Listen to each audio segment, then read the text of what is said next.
बच्चों के लगातार रिक्वेस्ट पे मैसेज करने के बाद मैं लेकर आया हूं एमसीक्यूज की सीरीज समष्टि और व्यष्टि अर्थशास्त्र के एमसीक्यूज अलग अलग वीडियो में। पहला वीडियो होने वाला है माइक्रो इकोनॉमिक्स यानी कि व्यष्टि अर्थशास्त्र से, जहां पर मैं आपको आने वाला हूं 100 मोस्ट इंपॉर्टेंट एमसीक्यूज। हालांकि उत्तराखंड बोर्ड में एमसीक्यूज कम आते हैं, 5 ही एमसीक्यूज होते हैं कि 100 पढ़ने पड़ेंगे भाई। 5 एमसीक्यूज बहुत ही इंपॉर्टेंट होते हैं, 5 आपको देखा जाएगा। लेकिन जो दूसरे बोर्ड है बिहार बोर्ड में 100 एमसीक्यूज आते हैं, अलग अलग बोर्ड में 10, 20, सीबीएसई में 20 एमसीक्यूज होते हैं। तो आपके लिए जरूरी है इस एमसीक्यूज को देखना, क्योंकि आपके जितने भी क्वेश्चन बनेंगे इसी की 20 में बनेंगे, ये मेरी गारंटी है। तो चलिए शुरू करते हैं एमसीक्यूज का सिलसिला। मल्टीपल चॉइस क्वेश्चंस जो आपको मिलने वाला है हर, क्योंकि अब कंपलसरी हो गया है, एमसीक्यूज तो आना ही आना होता है। तैयार कैसे करेंगे? 100 बहुविकल्पीय प्रश्न है मेरे इस चैनल पर प्रोवाइड किया जा रहा है, और एग्जाम में ऐसे ही क्वेश्चन आने वाले होते हैं। चलो जल्दी से लगातार शुरू करते हैं और थोड़ा फास्ट करते हैं, क्योंकि 100 क्वेश्चन है, टाइम ज्यादा लगेगा, तो जल्दी जल्दी करेंगे फास्ट। पहला क्वेश्चन है, मांग की कीमत लोच से क्या अभिप्राय है? मांग की कीमत लोच का अभिप्राय मतलब कीमत में परिवर्तन के कारण मांग में होने वाले परिवर्तन, जिसको मांग की कीमत लोच यानी कि ईडी से रिप्रेजेंट करते हैं, बोलते हैं। ठीक है, पहला ऑप्शन इसका राइट है। 4 ऑप्शन में से एक ऑप्शन ही सही होता है। दूसरा, उत्पत्ति ह्रास नियम लागू होने के मुख्य कारण कौन से हैं? साधनों की सीमितता, साधनों का अपूर्ण स्थानापन्न होना, ए और बी दोनों, इनमें से कोई नहीं। तो राइट आंसर होगा ए और बी दोनों। ठीक है, जहां पर साधनों की सीमितता, क्योंकि साधन सीमित होते हैं, और साधनों का अपूर्ण स्थानापन्न मौजूद होता है, इस कारण से उत्पत्ति ह्रास नियम लागू होता है। ठीक है, नेक्स्ट क्वेश्चन है, दीर्घकालीन उत्पादन फलन का संबंध निम्न में से किससे है? दीर्घकाल जब उत्पत्ति के सभी साधनों में परिवर्तन किया जा सकता है, तो मांग के नियम, उत्पत्ति वृद्धि नियम, पैमाने के प्रतिफल और मांग की लोच। तो राइट आंसर है दीर्घकालीन नियम पैमाने के प्रतिफल का नियम होता है। ठीक है, नेक्स्ट क्वेश्चन है, जो वक्र पहले चढ़ता है यानी कि पहले चढ़ रहा है फिर स्थिर होने की घटना आरंभ कर देता है, उसमें से कौन सा है? ठीक है, एपीपी मतलब औसत उत्पादन, एमपीपी सीमांत उत्पादन, टीपीपी कुल उत्पादन, इनमें से कोई नहीं। तो पहले चढ़ना, स्थिर होना, रुकना, ये कौन सा होता है? टीपीपी, यानी कि इसको हिंदी में बोलते हैं कुल उत्पादन। क्या बोलते हैं? कुल उत्पादन। टीपी कर भी ऐसा होता है। तो option number C is right. Next, उत्पादन के साधन क्या है? भूमि, श्रम, पूंजी, इनमें से सभी। तो उत्पादन की जब साधनों की बात करते हैं, भूमि, श्रम, पूंजी तीनों ही उत्पादन के साधन है, तो हमारा राइट आंसर होगा इनमें से सभी। नेक्स्ट क्वेश्चन है, निम्नलिखित में से कौन स्थिर लागत नहीं है? कौन सा स्थिर लागत नहीं है? ठीक है, बीमा की प्रीमियम, ब्याज, कच्चे माल की लागत, फैक्ट्री का किराया। देखिए, आप चाहे कुछ भी करें, अगर बीमा ले रखा है तो बीमा प्रीमियम देना ही पड़ेगा, ब्याज देना ही पड़ेगा, फैक्ट्री कर देना पड़ेगा। तो कच्चे माल की लागत जो उत्पादन के साथ बढ़ता हुआ घटता रहेगा, ये स्थिर लागत नहीं है। बाकी तीनों स्थिर है और ये परिवर्तनशील है। ठीक है, नेक्स्ट, अवसर लागत का वैकल्पिक नाम क्या है? दूसरा नाम क्या है? आर्थिक लागत, संतुलन, सीमांत लागत, औसत लागत। तो ये तो अलग चीज है। तो आर्थिक लागत जो है अवसर लागत का दूसरा नाम है। नेक्स्ट है, जब औसत लागत घट रही हो तो सीमांत लागत औसत लागत की तुलना में कितनी होती है? मतलब औसत लागत ऐसा होता है ना, औसत लागत और ये हो गया सीमांत लागत, ये हो गया सीमांत लागत, ये औसत लागत। कह रहा है जब औसत लागत कम हो रहा है, ये औसत लागत कम हो रहा है, तो सीमांत लागत कितनी होती है? तो सीमांत लागत औसत लागत से कम होती है। तो सीमांत लागत औसत लागत से कम है, वो किस पोजीशन पे? यहाँ पर है, ये देखिए, यहाँ पर औसत लागत ज्यादा है। सीमांत ऑप्शन नंबर क्या है? सी। That's clear. नेक्स्ट है, निम्नलिखित में किस बाजार की दशा में सीमांत आगम शून्य और ऋणात्मक हो सकता है? सीमांत आगम शून्य मतलब ये सीमांत आगम यहाँ पर आ गया, यहाँ पर हो गया MR इक्वल टू 0 और यहाँ पर हो जाएगा MR नेगेटिव। तो ये किस बाजार में होता है? एकाधिकारी प्रतियोगिता, ए और बी दोनों पूर्ण प्रतियोगिता। देखिए, औसत आगम और सीमांत आगम जो है एकाधिकार और एकाधिकारी प्रतियोगिता में ऋणात्मक हो सकता है। ठीक है, यहाँ पर हमें लॉस हो सकता है, ध्यान में रखिएगा। नेक्स्ट है, एकाधिकार और एकाधिकारी प्रतियोगिता में होता है, क्या होता है? AR इक्वल टू MR होता है, AMR is greater than MR होता है, AR is smaller than MR होता है, इनमें से कोई नहीं। तो देखिएगा, जब भी हम एकाधिकार और एकाधिकार प्रतियोगिता बात करते हैं, इस बाजार में AR is greater than MR हो सकता है, मतलब यहाँ पर वस्तु की कीमत सीमांत आगम से ज्यादा हो सकती है। तो option number B is right. Next is, संतुलन कीमत के निर्धारक घटक कौन से है? इसमें से कौन सा जिसे संतुलन कीमत का निर्धारण होता है? वस्तु की मांग से, वस्तु की पूर्ति से, ए और बी दोनों। वस्तु की कीमत का निर्धारण मांग और पूर्ति दोनों से होती है, तो राइट आंसर होगा हमारा A and B both. Okay,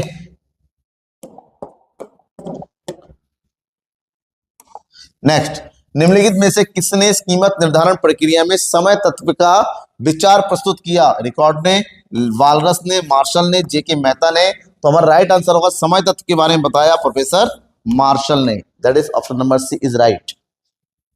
next, पूर्ण प्रतियोगिता में किसी वस्तु का मूल्य निर्धारित होता है। पूर्ण प्रतियोगिता में वस्तु की मूल्य का निर्धारण होता है मोल भाव के द्वारा, उत्पादन लागत के द्वारा, सीमांत उपयोगिता के द्वारा, मांग और पूर्ति के द्वारा। तो अभी बताया था वस्तु की मूल्य का निर्धारण वस्तु की मांग और पूर्ति के द्वारा होता है, यानी कि option number D is right.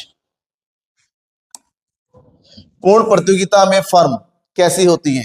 कीमत को निर्धारित करती है, कीमत को ग्रहण करती हैं, ए और बी दोनों ही है, इनमें से कोई नहीं।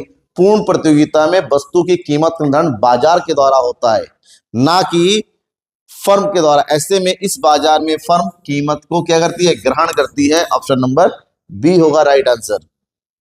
नेक्स्ट, अति अल्पकाल में पूर्ति कैसी होती है? अति अल्पकाल में पूर्ति पूर्ण लोचदार, पूर्णता लोचदार, बेलोचदार।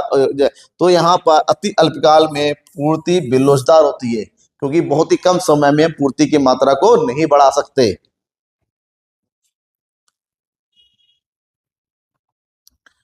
अगर हम बात करते हैं नेक्स्ट क्वेश्चन की, प्रत्येक बाजार दशा में एक फर्म के संतुलन के लिए कौन सी शर्त पूरी होनी आवश्यक है? प्रत्येक बाजार दशा में संतुलन के लिए क्या होना आवश्यक है? A R equal to M C, M R equal to M C, M C वक्र, एम आर वक्र को नीचे से काटे, ए बी और डी दोनों। चाहे वर्म कोई से भी हो, संतुलन के लिए इस स्थिति का होना जरूरी है यहाँ पर। ठीक है, समझ में आ गया कि एम आर और एम सी बराबर होना चाहिए और एम सी वक्र एम आर को नीचे से काटता होना चाहिए। ऐसा बी और सी दोनों होना चाहिए। तो हमारा राइट ऑप्शन होगा ऑप्शन नंबर डी, जो दो सही है। नेक्स्ट है, साम्य कीमत मतलब संतुलन कीमत का निर्धारण निम्न में से किसके द्वारा स्थापित होता है? संतुलन कीमत का निर्धारण मांग और पूर्ति दोनों द्वारा निर्धारित होता है। तो यहाँ पर हम चूज करेंगे ऑप्शन नंबर सी, ए और बी दोनों। नेक्स्ट हम बात करते हैं लगान क्या है? लगान जिसको इंग्लिश में बोलते हैं रेंट, वास्तविक आय माइनस हस्तांतरण आय, वास्तविक आय प्लस हस्तांतरण आय, हस्तांतरण इनमें से कोई नहीं। तो देन मेरे ख्याल लगान क्या है? लगान है कि आप वास्तविक और वास्तविक में से हस्तांतरण आय कितना पे कर रहे हो, यानी कि इसका ऑप्शन होगा ए। ठीक है, आपकी वास्तव में कितना पेमेंट आप इनकम रिसीव कर रहे हो और कितना आप ट्रांसफर कर रहे हो, उसके बीच का डिफरेंस है लगान, मतलब किराया। किसी वस्तु में मानवीय आवश्यकता की पूर्ति की क्षमता को क्या कहते हैं? कोई वस्तु जब मानवीय आवश्यकता की पूर्ति कहते हैं ना, उसको बोलते हैं उपयोगिता, यूटिलिटी, यानी कि तुष्टिगुण। देखिए क्या सा ऑप्शन है, यहाँ पर लिखा है उत्पादकता, संतुष्टि, उपयोगिता। तो हमारा ऑप्शन होगा उपयोगिता, सी। ह्रासमान विस्थापन दर, ह्रासमान विस्थापन दर मतलब मार्जिनल रेट ऑफ MRS। ठीक है, कैसी होती है? वस्तु एक में अधिक मात्रा, वस्तु दो की कम मात्रा, वस्तु एक एवं दो की अधिक मात्रा। देखिए ध्यान में ये रखिएगा कि MRS में एक वस्तु का बढ़ता है तो दूसरा कम होता है, मतलब एक बढ़ेगा दूसरा कम होगा। तो एक की अधिक मात्रा, दो की कम मात्रा। तो यहाँ पर ऑप्शन होगा हमारा ऑप्शन नंबर डी, ए और बी दोनों। नेक्स्ट, मांग में कौन सा तत्व निहित होता है? मांग में कौन सा तत्व निहित होता है? उपभोग की इच्छा, एक निश्चित मूल्य, साधन व्यय करना और इनमें से सभी। तो मांग में तीनों का होना जरूरी है। वस्तु की कीमत का होना जरूरी है, उपभोग करने की इच्छा होना चाहिए, साधन व्यय करने की क्षमता का ऑप्शन है। इसका मतलब हमारा राइट आंसर होगा ऑप्शन नंबर डी, इनमें से सभी। नेक्स्ट, किस प्रकार की वस्तुओं में मूल्य में कमी होने से मांग में वृद्धि नहीं होती? नॉर्मली रूल है, वस्तु की कीमत में कमी होती है तो मांग में वृद्धि होती है। तो कौन सी वस्तु है जहां पर मूल्य में कमी होने से मांग में वृद्धि नहीं होती है? अनिवार्य, आरामदायक, विलासिता, निश्चय। तो यह है अनिवार्य वस्तु। अनिवार्य वस्तुओं पर वस्तु की कीमत का बहुत ही कम फर्क पड़ता है, क्योंकि यह ऐसी वस्तुएं जिनका प्रयोग हमें करना है तो है, चाहे कीमत बढ़े चाहे घटे। नेक्स्ट है, ऐसी वस्तुएं जिनका एक दूसरे के बदले प्रयोग किया जा सकता है, जिनका प्रयोग एक दूसरे के स्थान पर किया जा सकता है। चाय की जगह कॉफी पी सकते हैं, ठीक है, पेन की जगह पेंसिल से लिखा जा सकता है, ठीक है, कार की जगह बाइक से चला जा सकता है। ऐसी वस्तुएं जिनका प्रयोग एक दूसरे के बदले में किया जा सकता है तो उसको बोलते हैं स्थानापन्न वस्तुएं। इसको हम प्रतिस्थापन वस्तु के नाम से भी जानते हैं। प्रतिस्थापन वस्तुएं, सब्स्टिट्यूट गुड्स बोलते हैं इंग्लिश में। नेक्स्ट है, मांग फलन को निम्नलिखित में से कौन सा समीकरण व्यक्त करता है? मांग फलन, ठीक है, जहां पर P X D X equal to P X D X F bracket P X, इनमें से कोई नहीं। मांग फलन बताता है वस्तु की मांग की मात्रा और वस्तु की कीमत में संबंध। तो मात्रा को क्यू एक्स और कीमत को पी एक्स से लिख सकते हैं, तो ये रिप्रेजेंट कर रहा है ऑप्शन नंबर सी, ठीक है। नेक्स्ट, मांग में कमी के निम्नलिखित में से कौन सा कारण है? किस कारण से वस्तु की मांग में कमी होती है? आय में कमी होने से, बिल्कुल सही। क्रेताओं की संख्या में कमी होने से, ये भी सही है। उपभोक्ताओं की रुचि में, ये भी सही है। जब तीनों सही है तो इससे हम देखेंगे इनमें से सभी, ऑप्शन नंबर डी। पेट्रोल की कीमत बढ़ जाने पर कार का मांग वक्र खिसक जाता है। पेट्रोल और कार, ये दोनों किसी वस्तु है पूरा, क्योंकि दोनों का प्रयोग एक साथ होता है। पेट्रोल नहीं है तो कार का यूज नहीं है, कार नहीं है तो पेट्रोल का क्या मतलब।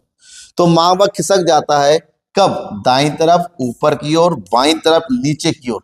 तो इसके लिए हमें देखना पड़ेगा। यहां पर ये है पेट्रोल की कीमत, ये कार का मांग वक्र, ठीक है। ये है आपका मांग वक्र।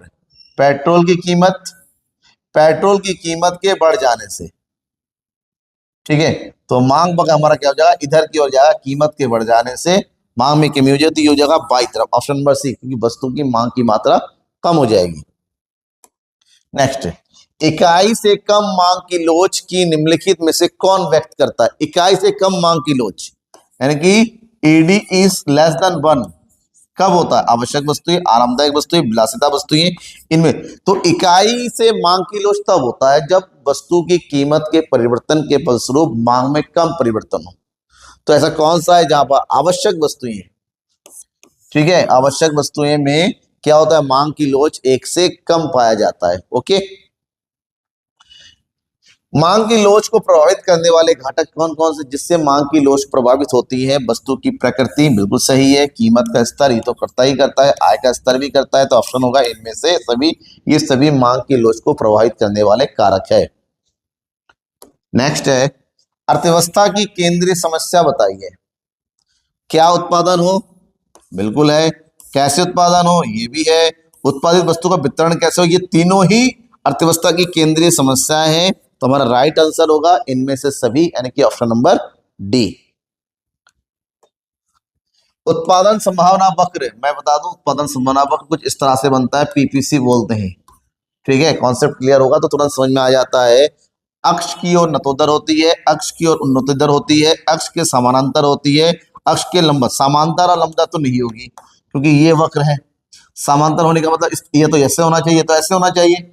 तो उत्पादन संभावना वक्र देखिए, ये मूल बिंदु की ओर झुका हुआ है। झुका होने का मतलब नतोदर होना है। तो option number A is right. हमारा राइट आंसर होगा ए, अक्ष की ओर नतोदर मतलब झुका होना। एक समाजवादी अर्थव्यवस्था का मूल उद्देश्य क्या होता है? समाजवादी अर्थव्यवस्था किस लिए काम करती है? अधिक उत्पादन करने के लिए, आर्थिक स्वतंत्रता के लिए, मुनाफा कमाने के लिए, अधिकतम लोक कल्याण के लिए। समाजवादी अर्थव्यवस्था में केंद्र का अधिकार होता है, वो चाहती है अर्थव्यवस्था के लोगों का अधिक से अधिक कल्याण। तो हमारा राइट आंसर होगा ऑप्शन नंबर डी, लोक कल्याण, ठीक है, वेलफेयर ऑफ द सोसाइटी। किस अर्थव्यवस्था में कीमत तंत्र के आधार पर निर्णय लिए जाते हैं? कौन सी अर्थव्यवस्था में कीमत मेन होता है कि वस्तु का हर एक चीज डिसीजन होगा मार्केट के अकॉर्डिंग? तो समाजवादी अर्थव्यवस्था, पूंजीवादी, मिश्रित। तो यहाँ पर ऑप्शन होगा पूंजीवादी अर्थव्यवस्था में वस्तु की कीमत का निर्धारण बाजार द्वारा किया जाता है। यहाँ पर सामाजिक हित को नहीं, लाभ को ध्यान में रखा जाता है। नेक्स्ट हो गया, सबसे पहले माइक्रो शब्द का प्रयोग किसने किया? माइक्रो शब्द का सबसे पहला प्रयोग रैगनर फ्रिश ने किया था, क्योंकि इन्होंने ही इकोनॉमिक्स को 2 ब्रांच में, माइक्रो एंड मैक्रो में बांटा था। व्यष्टि अर्थशास्त्र में निम्न में से किसका अध्ययन किया जाता है? व्यष्टि अर्थशास्त्र में व्यक्तिगत परिवार का अध्ययन किया जाता है, व्यक्तिगत फर्म का, हर एक चीज व्यक्तिगत होता है। तो ये भी सही है, ये भी सही है, व्यक्तिगत सही है। तो इसका मतलब होता है इनमें से सभी जो व्यक्तिगत और सूक्ष्म रूप से पाया जाता है, उन सभी समस्या का अध्ययन कहाँ किया जाता है? व्यष्टि अर्थशास्त्र के अंतर्गत किया जाता है। उपयोगिता का गणनावाचक सिद्धांत निम्न में से किसने प्रस्तुत किया? गणनावाचक सिद्धांत मतलब जहां इन्होंने कहा था कि उपयोगिता को मापा जा सकता है, 1 2 3 4 नंबरों में दिया जा सकता है, तो इसका कॉन्सेप्ट किसका था? प्रोफेसर मार्शल का। हिग्स ने दिया था कौन सा? क्रमवाचक सिद्धांत। ध्यान रखिए, हिग्स ने क्रमवाचक सिद्धांत दिया था और मार्शल ने गणनावाचक सिद्धांत दिया था, कॉर्डिनल थ्योरी। जब कुल उपयोगिता अधिकतम होती है तो सीमांत उपयोगिता कितनी होगी? ये है कुल उपयोगिता, यहां पर अधिकतम। तो इस पॉइंट पे हमारा जो सीमांत उपयोगिता कैसा होता है? 0 होता है। तो ये क्या हो गया? शून्य होती है। ठीक है, नेक्स्ट है उदासीनता वक्र होता है। ये देखिए उदासीनता वक्र इस तरह से होता है, आईसी कर्व। ये उदासीनता वक्र, इसके अकॉर्डिंग जवाब दीजिए। मूल बिंदु की ओर उन्नतोदर, मूल बिंदु की ओर अवनतोदर, ए और बी दोनों, इनमें से नहीं। तो मूल बिंदु तो ये है, ये उल्टी दिशा भाग रहा है, तो उल्टी दिशा भाग रहा है, उन्नतोदर मतलब उल्टी दिशा में भागता हुआ होता है। तो राइट आंसर है मूल बिंदु की ओर उन्नतोदर। अवनत और नत एक ही चीज है, मतलब झुका हुआ होना। तटस्थ वक्र का झुकाव होता है कैसा? अभी बताया तटस्थ वक्र, उदासीनता वक्र, तटस्थ वक्र, अंदिमन एक ही चीज है। ये कैसा होता है? बाएं से दाएं होता है, मतलब ये बाएं से दाएं की ओर झुकाव होता है, मतलब उल्टी दिशा की ओर बढ़ता हुआ होता है। उत्पादक संतुलन की निम्नलिखित में से कौन सी रीतियां? उत्पादक संतुलन की रीति, एक तो कुल होता है और एक सीमांत होता है। देखिए क्या कहते रखा है, कुल आगम कुल लागत रीति बिल्कुल सही है, सीमांत आगम सीमांत लागत रीति ये भी सही है। तो यहाँ पर हम चूज करेंगे ऑप्शन नंबर सी, ए और बी दोनों। नेक्स्ट, अन्य बातें समान रहे तो वस्तु की कीमत तथा पूर्ति की मात्रा में धनात्मक संबंध क्या व्यक्त करता है? तो ये व्यक्त करता है कीमत और पूर्ति में संबंध, और इसको बोलते हैं पूर्ति का नियम, लॉ ऑफ सप्लाई। ठीक है, नेक्स्ट, वस्तु की उस मात्रा को क्या कहते हैं जिसे विक्रेता निश्चित समय पर बाजार तथा कीमत पर बेचने के लिए, और जो मात्रा बेचने के लिए तैयार होता है उसको बोलते हैं हम नॉर्मली क्या? पूर्ति। क्या बोलते हैं? पूर्ति की मात्रा, यानी कि पूर्ति कहा जाता है उसको। और जो खरीदने के लिए तैयार होता है उसको मांग बोलते हैं। जब किसी वस्तु की पूर्ति में आनुपातिक परिवर्तन उसकी कीमत में होने वाले आनुपातिक परिवर्तन से अधिक होता है तो पूर्ति की लोच कितनी होगी? पूर्ति में आनुपातिक परिवर्तन कीमत की तुलना में अधिक होती है, यानी कि delta Q is more than delta P. तो ऐसे में जो पूर्ति की लोच अधिक होगी, यानी कि ES इज ग्रेटर देन 1, जिसको बोलते हैं इकाई से अधिक लोचदार पूर्ति। ऑप्शन नंबर सी। नेक्स्ट है, निम्न में से कौन सा जोड़ा सही है? कौन सा जोड़ा है? मतलब एक पेयर है जो सही होना चाहिए। पूर्णतः लोचदार पूर्ति इक्वल टू इन्फिनेटिव, अधिक लोचदार पूर्ति ग्रेटर देन 1, पूर्णतः लोचदार पूर्ति बिलोचदार, सॉरी तीनों ही सही है। इसका मतलब होता है यहाँ पर सारे पेयर सही है, हम चूज करेंगे इनमें से सभी। यदि किसी वस्तु की कीमत में 60% की वृद्धि होती है परंतु वस्तु की पूर्ति में केवल 5% की वृद्धि हो, 5 नहीं सो रहा, यहाँ पर थोड़ा सा कर दो, 50% की वृद्धि हो, तो ऐसी वस्तु की पूर्ति कैसी होगी? वस्तु की कीमत में 60% और वस्तु की मात्रा में 50%। इसका मतलब होता है delta P is more than delta Q. तो यहाँ पर जो ES होता है वो क्या होता है? 1 से कम होता है, मतलब बेलोचदार होगी। ठीक, कैसी होती है? बेलोचदार, मतलब कीमत की तुलना में पूर्ति में परिवर्तन कम हुआ है। एकाधिकार बाजार किसे दर्शाता है? उत्पादन प्रक्रिया, वितरण, बाजार प्रवृत्ति, इनमें से कोई नहीं।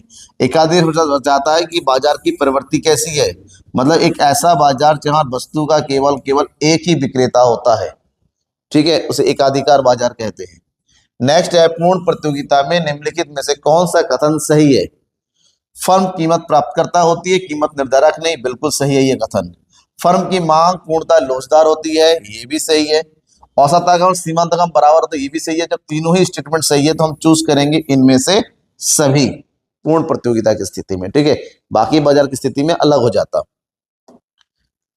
एकाधिकार की निम्नलिखित में कौन सा कथन सही नहीं है? गलत कथन ढूंढना, मतलब 3 सही है और 1 गलत है। फर्म कीमत निर्धारक होता है, बिल्कुल सही है। एक क्रेता और अधिक विक्रेता होते हैं, ये गलत है, क्योंकि यहाँ पर क्रेता ज्यादा होते हैं और विक्रेता एक होती है। तो यहाँ पर हमें आंसर मिल गया बी, एक क्रेता और अधिक विक्रेता, ये गलत कथन है। नेक्स्ट है, ये भाई कैसे छूट गया?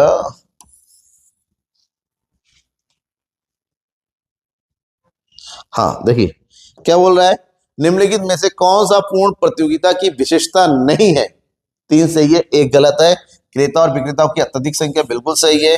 उत्पादक का एकरूपता बिल्कुल सही है। विज्ञापन और विक्रय लागत ये नहीं होता, मतलब ये कथन सही है, क्योंकि इस बाजार में विज्ञापन करने की जरूरत नहीं होती है। क्यों? क्योंकि यहाँ पर सबके पास एक जैसी, सबको पता है कि यही सामान है, कोई अंतर नहीं पाया जाता है।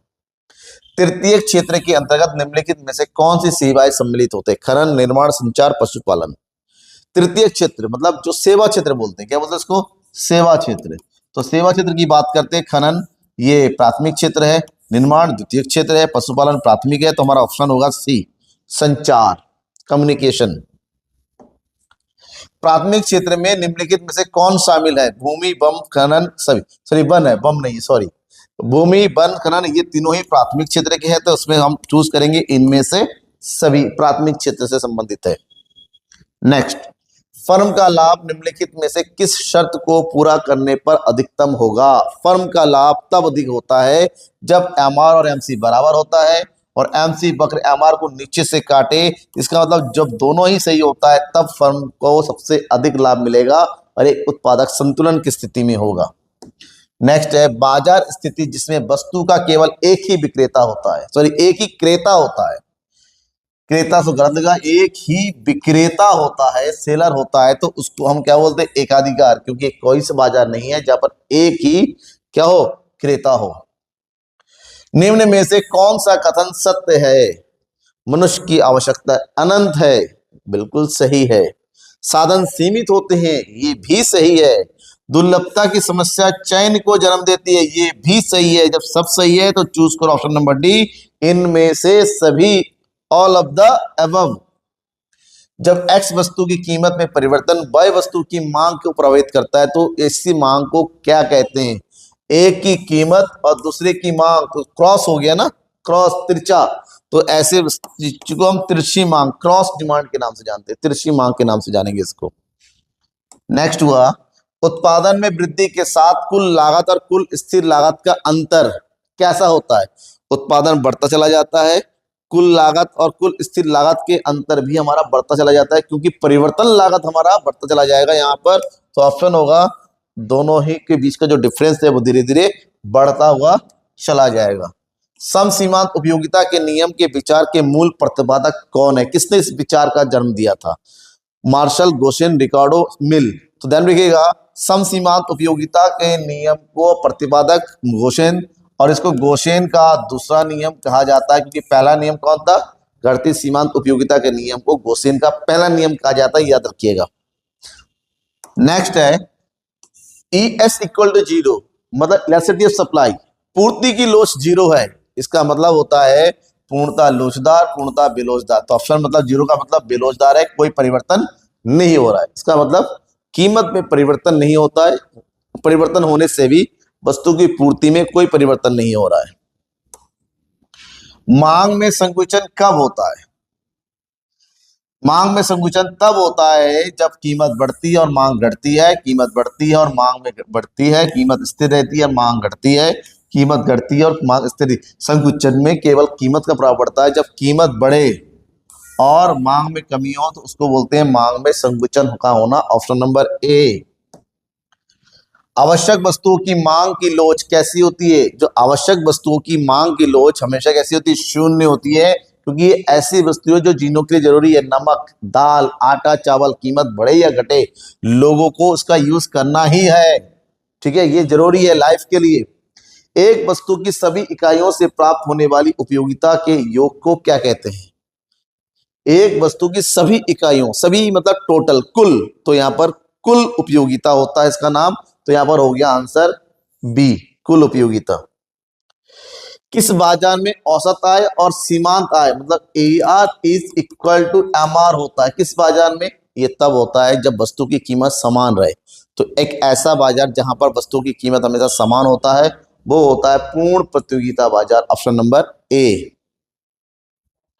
अल्पकालीन उत्पादन फलन की व्याख्या किस नियम के अंतर्गत होती है? अल्पकालीन उत्पादन फलन के अंतर्गत मांग का नियम नहीं, परिवर्तनशील अनुपात के नियम को ही अल्पकालीन उत्पादन फलन के नियम के नाम से हम जानते हैं। नेक्स्ट हो गया संतुलन की स्थिति में विक्रय की कुल मात्रा खरीदी जाने वाली मात्रा के बराबर होती है। बाजार पूर्ति बाजार मांग के बराबर होती है। ना ही फर्म ना ही उपभोक्ता विचलित होना चाहते हैं। ऑप्शन नंबर सी डी इनमें से सभी। तो ध्यान रखिएगा यहाँ पर सारे के सारे स्टेटमेंट सही है, तो हम चूज करेंगे इनमें से सभी। नेक्स्ट हो गया, समरूप उत्पाद विशेषता है किसकी? एक ऐसा बाजार जहां पर समान वस्तुएं होती है, किसी प्रकार परिवर्तन नहीं होता है। ये केवल पूर्ण प्रतियोगिता की बाकी बाजारों में वस्तुओं में कोई ना कोई अंतर होता ही होता है। ठीक है। नेक्स्ट हो गया, उपयोगिता की निम्न में से कौन सी विशेषता है? जब उपयोगिता की मतलब यूटिलिटी तुष्टि गुण, उपयोगिता एक मनोवैज्ञानिक धारणा है, सही है। उपयोगिता व्यक्तिपरक होती है, व्यक्ति अनुसार उपयोगिता बता, ये भी सही है। उपयोगिता का विचार सापेक्षिक है, ये भी सही है। तो हमारा जब तीनों ही सही है तो हम चूज करेंगे इनमें से सभी। नेक्स्ट, किसी सामान्य वस्तु के मांग वक्र की ढाल कैसी होती है?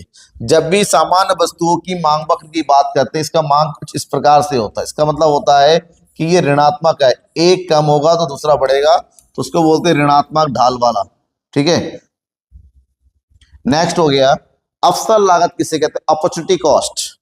वह विकल्प जिसका परित्याग कर दिया गया है, खोया हुआ अवसर, हस्तांतरण आय, गलत। इसका आंसर होगा ए। वह विकल्प जिसका परित्याग मतलब एक की वृद्धि के लिए दूसरे की मात्रा में कमी करना, तो कमी करने की इसी मात्रा को, त्याग की मात्रा को ही अवसर लागत के नाम से जाना जाता है। कीमत उस बिंदु पर निर्धारित होती है जहां पर वस्तु की मांग और वस्तु की पूर्ति आपस में क्या हो? बराबर हो। तो ये तो क्वेश्चन बहुत इंपॉर्टेंट है, जरूरी है, रट्टा मार लो, याद करो। वस्तु की कीमत का निर्धारण कैसे होता है, खासकर पूर्ण प्रतियोगिता में। स्थायी पूंजी के उपभोग को क्या कहा जाता है? स्थिर पूंजी के उपभोग। स्थिर पूंजी का मतलब जब हम संपत्ति का प्रयोग करते हैं तो इसका उपभोग जो होता है उसको क्या कहा जाता है? उसको मूल्यह्रास, डेप्रिसिएशन के नाम से जानते हैं इसको। ठीक है। नेक्स्ट, पूर्ति के संकुचन का कारण क्या होता है? पूर्ति के संकुचन का कारण होता है वस्तु की कीमत में कमी, क्योंकि अन्य कारकों में कोई परिवर्तन नहीं होता है। तो वस्तु की कीमत में कमी होगी तो वस्तु की पूर्ति में भी कमी होगी, जिससे पूर्ति में संकुचन कहा जाता है। उत्पादन फलन क्या व्यक्त करता है? उत्पादन फलन उत्पादन के साधनों और उत्पादन की मात्रा के बीच में संबंध। तो उत्पादन के साधन और मात्रा, तो ये हो गया उत्पादन की मात्रा और ये उत्पादन साधन, इन दोनों के बीच के संबंध को व्यक्त करने की वो ही उत्पादन फलन के नाम से जाना जाता है। उपभोक्ता का संतुलन उस बिंदु पर होता है जब एक उपभोक्ता कब संतुलित होता है? जब उसको ज्यादा से ज्यादा क्या मिले? संतुष्टि मिले। तो एक ऐसा स्तर जहां सीमांत उपयोगिता मूल्य के बराबर हो, सीमांत उपयोगिता मूल्य से कम हो, सीमांत उपयोगिता मूल्य से अधिक हो, इनमें से कोई नहीं। तो एक ऐसा बिंदु जब सीमांत उपयोगिता मूल्य के बराबर होता है, उस बिंदु पर उपभोक्ता, क्योंकि उसको लगता है कि जितना पैसा दिया बदले में हमें अधिक से अधिक उपयोगिता प्राप्त होगी। पूर्ण प्रतियोगिता में क्या स्थिर रहता है? पूर्ण प्रतियोगिता में वस्तु की कीमतें स्थिर रहती हैं। इसका मतलब होता है यहाँ पर ए और एम दोनों ही बराबर होते हैं, एक समान होते हैं, कोई परिवर्तन नहीं होता है। नेक्स्ट, पूर्ति लोच की माप किस सूत्र से ज्ञात की जाती है? तो जब हम पूर्ति लोच की बात करते हैं, इसके कैलकुलेशन करने का तरीका देखिए यहाँ पर दे रखा है। नॉर्मल हम इस तरह से लिख सकते हैं, पूर्ति की लोच ES equal to delta Q upon Q multiply by P upon delta P, ये तो ये होगा, या फिर delta Q upon delta P multiply by P upon Q होगा, या फिर delta P upon delta Q upon delta P divided by Q upon, अब देखिए इसमें से कौन सा यहाँ पर दे रखा है? Delta Q upon Q divided by delta P upon P। ठीक है, क्यू अपॉन डेल्टा P और 1 अपॉन P ये भी नहीं है, क्यू अपॉन डेल्टा ये भी नहीं है, delta P upon Q multiply P upon delta Q ये भी नहीं है। तो ऑप्शन नंबर कौन सा सर हो रहा है? ये वाला। ठीक है, दैट्स क्लियर। तो आगे पीछे कर देने से हमारा ये कंप्लीट हो जा रहा है। नेक्स्ट हो गया, एकाधिकार फर्म के संतुलन की शर्त नहीं है। औसत आय, सीमांत आय, सीमांत लागत पक्ष सीमांत लागत को नीचे से काटे, तो यहां पर एकाधिकार फर्म के संतुलन की शर्त नहीं है। कौन सा शर्त नहीं है? बी और सी दोनों ही नहीं है, क्योंकि ये दोनों किसकी शर्त है? पूर्ण प्रतियोगिता की। ठीक है। नेक्स्ट, एक वस्तु की 5 इकाइयां बेचने पर कुल संप्राप्ति 100 है, 6 इकाइयां बेचने पर सीमांत संप्राप्ति 8 है, तो 6 इकाइयां किस कीमत पर बेची जाती है? ठीक है, तो यहाँ पर 5 इकाइयां बेचने से कितना मिल रहा है, 100 रुपये मिल रहा है। और 6 इकाइयां बेचने से कितना मिल रहा है,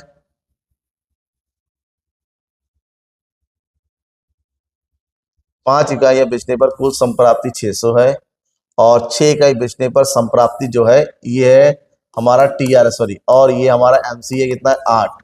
तो इसका मतलब होता है छठी इकाई बेचने से किस कीमत बेचा जाएगा, तो ये किस कीमत बेचा जाएगा वो दे रखा है हमारा 8। तो ये हो गया 5 दूनी 20 और ये हो गया 8। छठी इकाई कितना हो जाएगा, 108। तो ये होगा 6 कम 6, 6 8 48, 18 रुपए। तो ये हो गया 18 रुपए प्रति इकाई। ठीक है, समझ में आ गया कैलकुलेशन। आगे बढ़ते हैं। मांग की लोच की माप किस विधि के द्वारा की जाती है। मांग की लोच की 3 विधियां हैं, व्यय विधि, प्रतिशत विधि, बिंदु विधि। तीनों ही विधियों से की जा सकती है। Option number D is right, इनमें से सभी। नेक्स्ट, पूर्ति में वृद्धि का निम्नलिखित में से कौन सा एक कारण नहीं है। पूर्ति में वृद्धि, और पूर्ति में वृद्धि के कारण कौन कौन से हैं। टेक्नोलॉजी का सुधरना, साधनों की कीमत में कमी होना, करों में कमी होना, तकनीकी प्रगति होना, उद्योग में फर्मों की संख्या में वृद्धि होना। तीनों ही सही है। अनुदान में कमी, अनुदान में कमी, इससे कोई मतलब नहीं, उद्योग फर्मों की संख्या में। ठीक है, बाकी सही है। नेक्स्ट, अति परवलयकार मांग वक्र निम्न में से क्या दिखाता है। अति परवलय मांग वक्र दिखाता है कि मांग जो है इकाई के बराबर है, तो इसको अति परवलय कहते हैं, जहां पर वस्तु की कीमत और वस्तु की मात्रा में एक समान जो है परिवर्तन होता है। उपभोक्ता कौन होता है। उपभोक्ता एक आर्थिक एजेंट होता है जो अपनी आवश्यकता की पूर्ति के लिए वस्तु और सेवाओं का क्या करता है, उपभोग करता है। सभी आर्थिक समस्याओं का कारण क्या है। एक अर्थव्यवस्था में सभी आर्थिक समस्या का कारण होता है सीमित साधन और लोगों की असीमित इच्छाएं। इसका मतलब होता है यहाँ पर इनमें से सभी विभिन्न प्रधानता, मतलब लोगों की जरूरतें भी अलग अलग है, अलग अलग चीजों को वो प्रेफरेंस देता है। निम्नलिखित में से कौन आर्थिक वस्तु है। टेलीविजन, हवा, रोशनी की, सूरज की रोशनी, नदी का पानी, ये सब प्राकृतिक वस्तुएं हैं, और इसको बोलते हैं भौतिक वस्तु, जिसको आर्थिक, जिसको पैसा देकर हमें खरीदना पड़ता है। बाजार कीमत का संबंध किससे है। अल्पकाल, अति अल्पकाल, दीर्घकाल से। जब बाजार कीमत की बात करते हैं ना, एक सामान्य कीमत और एक बाजार, तो बाजार कीमत हमेशा अति अल्पकाल से होता है, जो जिस कीमत पर बाजार में वस्तु और सेवाओं का क्रय विक्रय होता है। सामान्यतः उपभोग में वृद्धि होने पर सीमांत उपयोगिता क्या होती है। जब उपभोग में वृद्धि होगी तो सीमांत उपयोगिता धीरे धीरे क्या होती चली जाती है, घटती हुई चली जाती है, क्योंकि यहाँ पर घटती हुई सीमांत उपयोगिता का नियम लागू होता है। एक ही रेखा चित्र में बने तटस्था वक्रों के समूह को क्या कहा जाता है। जैसे एक रेखा चित्र में कई तटस्था वक्र बने हुए हैं, तो इसको बोलते हैं मानचित्र। क्या बोलते हैं, मानचित्र, जहां पर एक साथ एक से ज्यादा वक्र को दिखाया जाता है, तटस्थ मानचित्र। वह रेखा जो मौद्रिक आय और कीमत के दिए होने पर दो वस्तुओं के विभिन्न संयोगों को प्रकट करती है।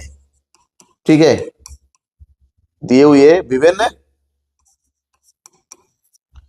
संयोगों को प्राप्त करती है, प्रकट करती है, तो उसको क्या बोलते हैं, तो उसको हम जो है बजट रेखा के नाम से जानते हैं। क्योंकि बजट तैयार किया, इसकी ये कीमत है, उसकी ये कीमत है, इतना पैसा है, मैं इतना खर्च कर सकता हूँ। गिफिन वस्तुएं किस प्रकार की होती है। गिफिन वस्तुएं घटिया क्वालिटी की वस्तु होती है, निकृष्ट बोलते हैं, जहां पर मांग का नियम लागू नहीं होता है।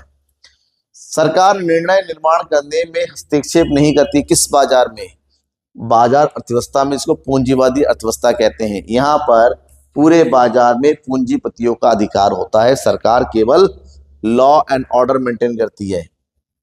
वास्तविक अर्थशास्त्र में वे कथन शामिल होते हैं जिनकी सत्यता की जांच की जा सकती है। वास्तविक मतलब सत्यता की जांच करना, क्या है, क्यों है, कैसे, इस बात का। और एक कथन होता है जिसको बोलते हैं आदर्शात्मक अर्थशास्त्र, जहां पर कोई चीज कैसी होनी चाहिए, आदर्श प्रस्तुत करता है कि ये चीज होना चाहिए, ऐसा होना चाहिए। जब एमआरएस स्थिर है और 1 के बराबर है तो पीपीसी कैसा होगा। मार्जिनल रेट ऑफ सब्स्टिट्यूशन मतलब जब हमारे पास सीमांत परिवर्तन, इस प्रतिस्थापन की दर जो है हमारा क्या बराबर हो जाए, कोई दर नंबर एक समान हो, तो उस वक्त हमारा पीपीसी कैसा होगा। उस समय हमारा पीपीसी जो है एक नीचे की ढलान वाला, कुछ बिल्कुल इस तरह से हो जाए, नीचे की ढलान वाला, बिल्कुल सीधा ऊपर से नीचे गिरता हुआ होता है। ठीक है, ऑप्शन नंबर डी हो जाएगा इस केस में। नेक्स्ट है निम्नलिखित में से कौन सा कैसे उत्पादन किया जाए, कैसे उत्पादन किया जाए तकनीक से संबंधित है, तो यहाँ पर ऑप्शन होगा हमारा तकनीक के चयन से संबंधित। किसने कहा अर्थशास्त्र धन का विज्ञान है, धन से संबंधित परिभाषा देने वाले थे प्रोफेसर एडम स्मिथ, जिनको अर्थशास्त्र के जन्मदाता या फिर सूक्ष्म अर्थशास्त्र के जन्मदाता फादर ऑफ इकोनॉमिक्स के नाम से जाना जाता है।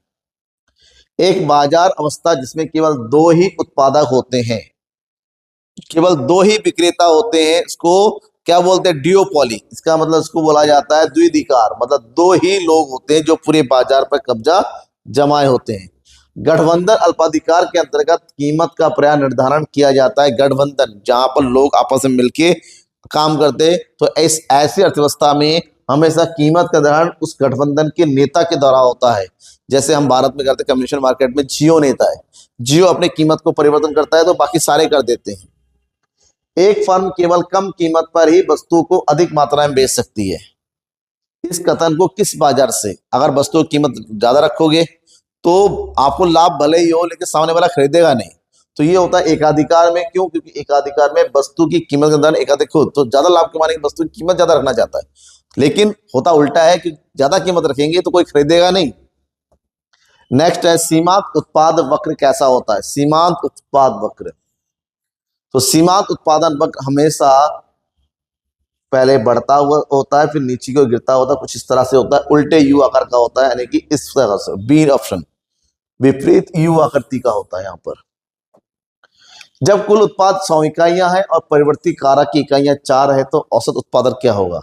कुल उत्पाद 100 है और इकाइयां 4 है, तो ये हो जाएगा हमारा कितना 25, यानी कि option number A is right. जब एक परिवर्ती कारक की अधिक से अधिक इकाइयां स्थिर कारक के साथ संयोजित की जाती है तो संबंधित नियम को क्या कहा जाता है? परिवर्ती कारक है तो परिवर्ती अनुपात का नियम कहा जाएगा, जाहिर सी बात है। ठीक है, नेक्स्ट हो गया 99। जब वस्तु की बेची गई प्रत्येक इकाइयों की कीमत समान होती है तो वस्तु की औसत आय उसकी कीमत के बराबर होती है हमेशा, क्योंकि यहाँ पर पूर्ण प्रतियोगिता है, वस्तु की हर एक इकाइयां समान होती है। नेक्स्ट एंड लास्ट क्वेश्चन आज की क्लास का, जब फर्म केवल परिवर्तित लागत ही निकाल पाती है, बहुत इंपॉर्टेंट है, जब फर्म केवल परिवर्तित लागत ही निकाल पाती है, टीवीसी होती है, तो उस स्थिति को सम विच्छेद बिंदु कहते हैं, क्योंकि यहाँ पर टीवीसी इक्वल टू क्या होता है, टीआर होता है। ठीक है, समझ में आ गया? तो इस बिंदु को सम विच्छेद बिंदु के नाम से जानते हैं, ब्रेक इवन पॉइंट के नाम से जानते हैं। तो ये रहा आपका वेस्टर्न अर्थशास्त्र के एमसीक्यू, जरूर पढ़िएगा क्योंकि आपके बोर्ड एग्जाम में इसी के बीच 100 में से ही कोई क्वेश्चन आएगा, इसको पढ़ेंगे तो आपका पेपर अच्छा होगा, इस बात की गारंटी मैं देता हूँ। कोई भी डाउट हो तो पूछिएगा, हो सकता है किसी का आंसर मेरे मुंह से गलती से गलत निकल गया तो भी बताइएगा। बने रहिए मेरे साथ इसी तरह। Thank you and bye.